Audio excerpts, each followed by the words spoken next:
understand how do we define human errors in a book that claims to be the work of God. As we continue, I would like to speak a little bit about the New Testament, Christianity. This was written approximately 2,000 years ago. The Christians admit that the Jews received the Torah in Mount Sinai. They just call the Jewish Torah the Old Testament. And they claim that God gave part B, which means where the prophets ended, comes now the story of Mary and Joseph that get engaged, and then he goes out of town and he comes back and he sees his fiancée is pregnant, and what's going on, he asks, and she said, God came to me and made me pregnant, this boy will be something special. This is how it starts. And when we review how the New Testament begins with this story, we find something very, very critical. First, the book describes more than 30 generations between King David to Joseph the carpenter. What's the point? The point is to link Joseph the carpenter to the family of King David. Why? Because since they admit that the Torah is the work of God, in the Torah it says that the Messiah must be a descendant of the family of King David. Has to be a direct connection. That's why they're trying to prove that Joseph, the husband of Mary, he is a grandson of King David. So far everything is clear. Just when they finish describing all the generations, they write that Joseph has nothing to do with the baby. He went away, and when he came back, she was pregnant, and she claimed that God made her pregnant. So the question is, who is the mother of JC? The answer is Mary. Everybody saw. No doubt about that. Who is the father? The answer that Christian will say is God. The question we ask is, God is a grandson of King David? King David is the grandfather of God? Obviously not. Why did you waste almost a whole full page describing more than 30 generations to link Joseph to King David? Because you wanted to show that JC is the son of Joseph and he's the Messiah, because Joseph came from King David. But then you made a critical mistake. You just wrote that Joseph is not the father. Do you really think that God would give a book with such critical mistake? Something to think about. Many other mistakes appear in the New Testament, even more than the Quran. The more years are going by, we find many, many different texts. For instance, there is more than 150,000 different texts, which means if you compare one New Testament to the other, you find many different texts. In the Quran, they have hundreds of different versions. The Torah, the Jewish Torah, which is double or triple the amount of time than Christianity and Islam. All the nations were running after the Jews to destroy their Torah. The Jews were moving from one exile to the other. And when the Jews united together in Israel 50, 60 or 80 years ago, they started to come to Israel. They all brought with them the ancient Torah scroll. And it was all the same Torah everywhere in the world. Even though there was no internet, no connection, no telephones, they couldn't know about other communities in the world. Manually with a feather and ink, they were writing 304,805 letters, and it's all the same. Everywhere you go, the Torah is the same. The New Testament, more than 150,000 different versions.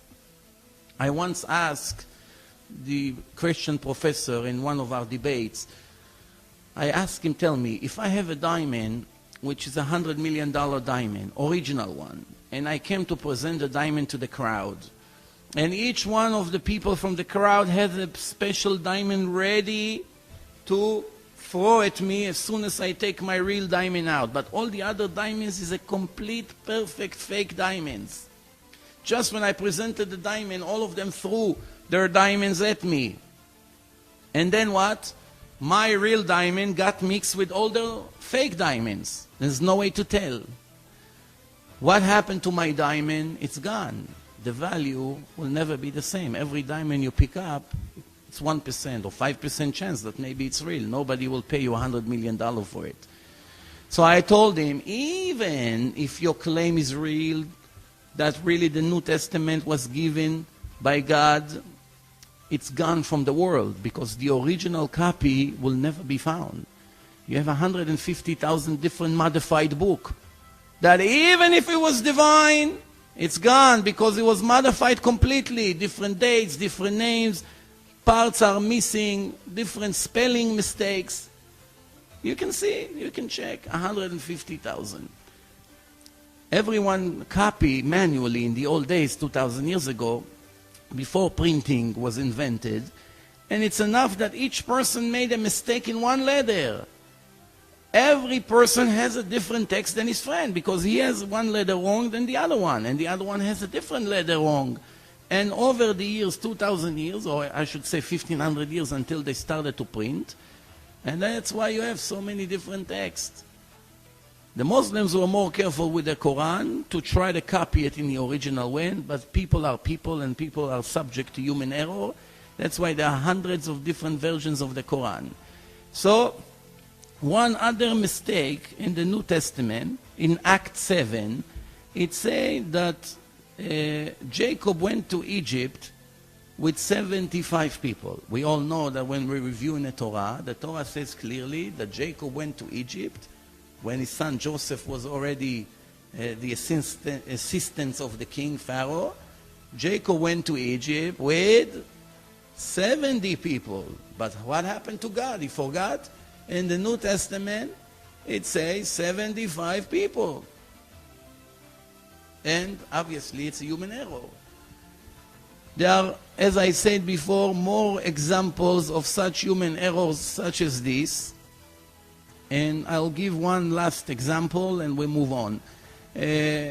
According to Christianity, in Matthew 5, verse 17 to 19, there is a will, actually a direction of Jesus to his students.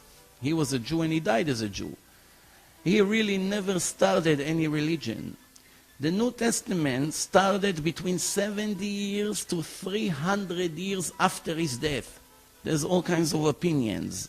But even if we go on the 70 years, which is the minimal difference, we are talking 4 to 5 generations.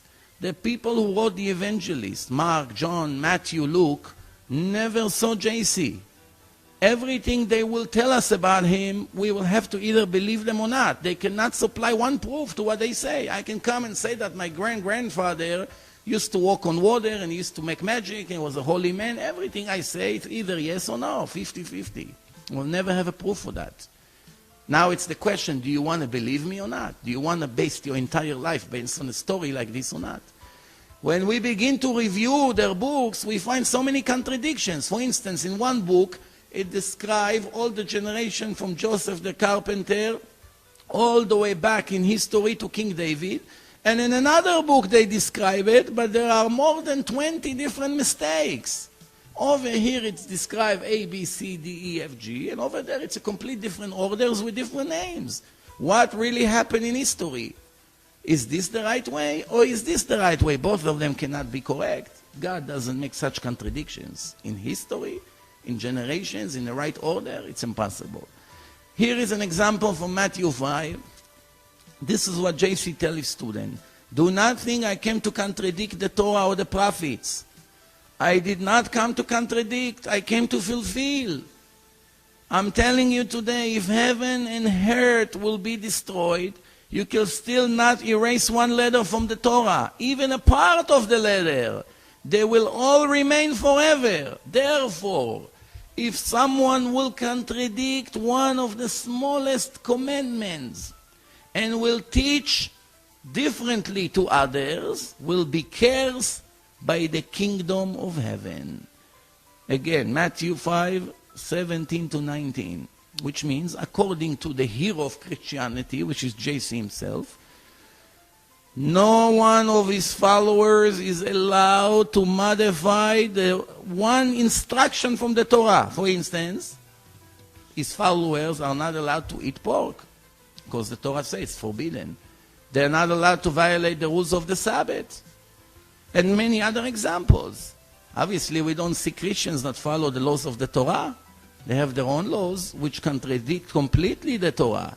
So what happened? If you're faithful to JC, why don't you listen to him?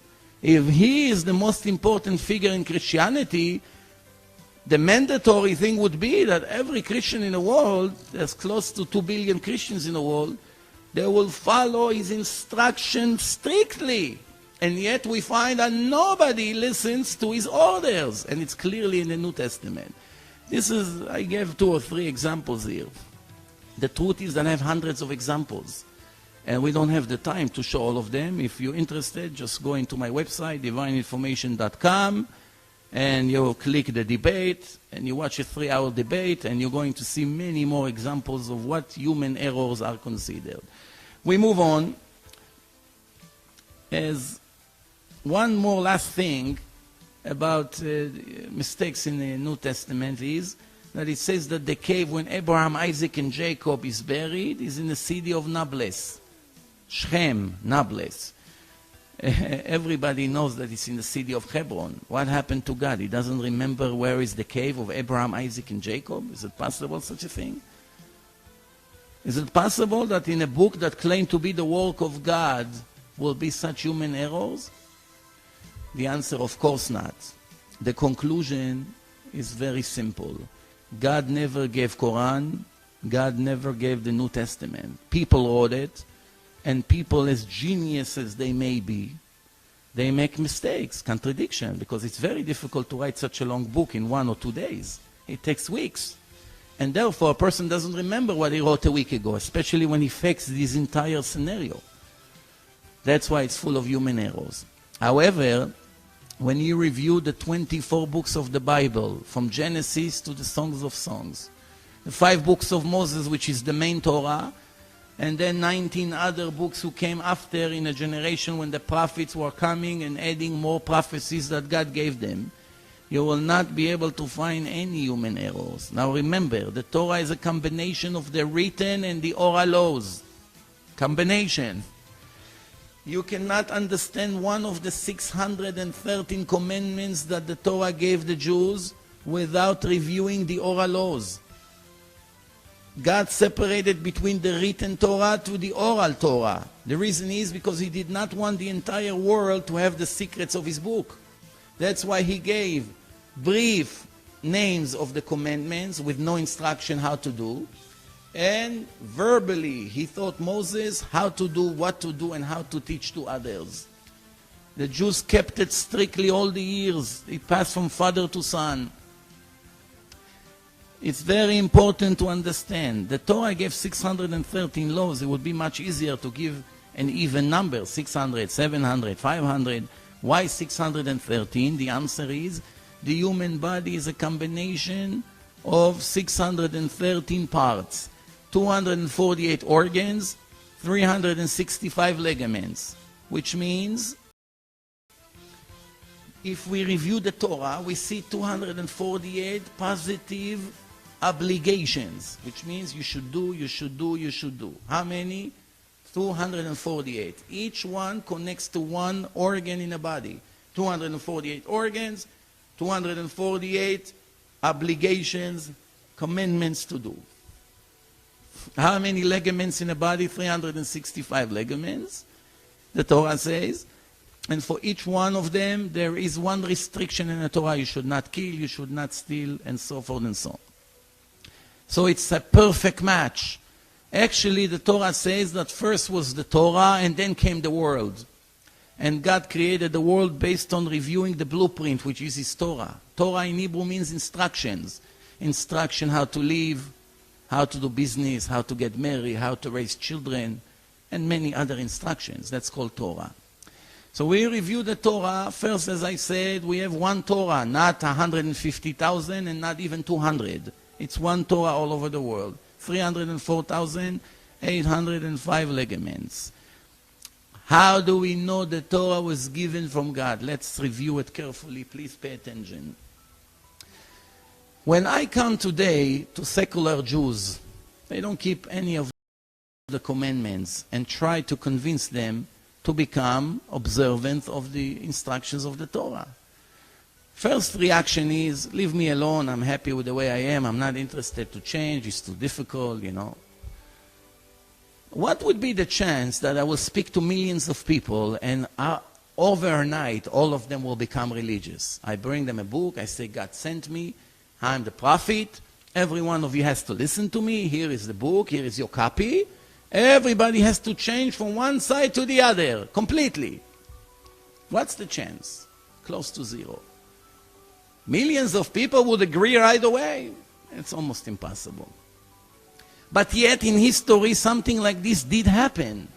Moses came to millions of people and he gave them a book and they all adopted the book and started to live according to the rules.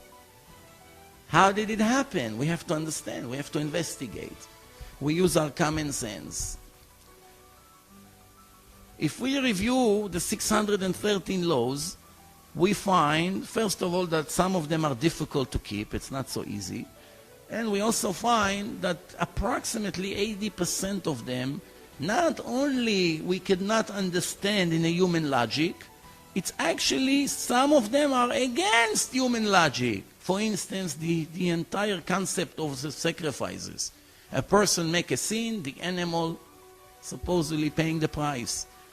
People cannot understand. Where is this? It's not fair.